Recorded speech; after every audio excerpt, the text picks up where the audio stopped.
Gannavaram TDP office పై దాడి కేసులో తమ ప్లాన్ బెడిసి కొట్టిందని నారా లోకేష్ గ్యాంగ్ రగిలిపోతోందా? అందుకే గన్నవరం మాజీ ఎమ్మెల్యే వల్లభనేని వంశీని అక్రమంగా అరెస్టు చేయించారా? వంశీ తనపై దాడి చేయలేదని సత్యవర్ధన్ కోర్టులో వాంగ్మూలం ఇచ్చేసరికి రెడ్ బుక్ రాజ్యాంగంలో కొత్త అధ్యాయం తయారు చేశారా?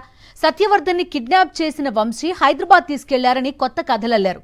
మరి సత్యవర్ధన్ ని పోలీసులు విశాఖలో ఎలా అరెస్ట్ చేశారు? అసలేం జరుగుతోంది?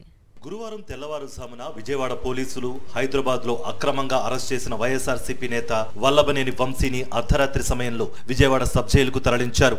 అందుకు అనేక గంటల పాటు కృష్ణలంక పోలీస్ స్టేషన్లో విచారించిన పోలీసులు రాత్రి సమయంలో మెడికల్ చెకప్ చేయించి కోర్టులో హాజరుపరిచారు. జడ్జి 14 రోజుల పాటు రిమాండ్ విధించడంతో వల్లభనేని వంశీతో పాటు లక్ష్మీపతి, కృష్ణప్రసాద్ను కూడా జైలుకు తరలించారు.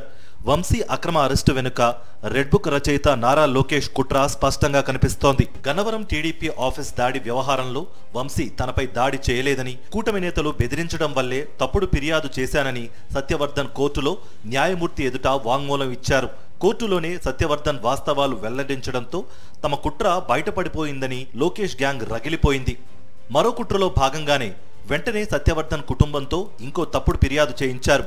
సత్యవర్ధన్ను వంశీ హైదరాబాద్ తీసుకువెళ్లి టార్చర్ చేశారంటూ కథనాలు ప్రచారం చేసి తెల్లారేటప్పటికీ ఆయన్ను అరెస్ట్ చేసి విజయవాడకు తీసుకొచ్చారు.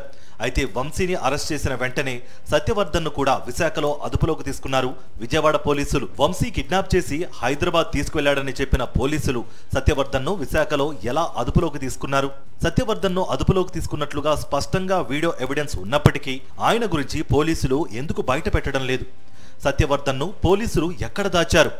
ఆయన్ను బెదిరించి వంశీపై మరోసారి తప్పుడు ఫిర్యాదు చేయించడానికి ఏర్పాట్లు చేయిస్తున్నారా? సత్యవర్ధన్ను బయటకు తీసుకురావడానికి పోలీసులకు ఇంకా ఎన్ని రోజులు పడుతుందో వేచి చూడాలి.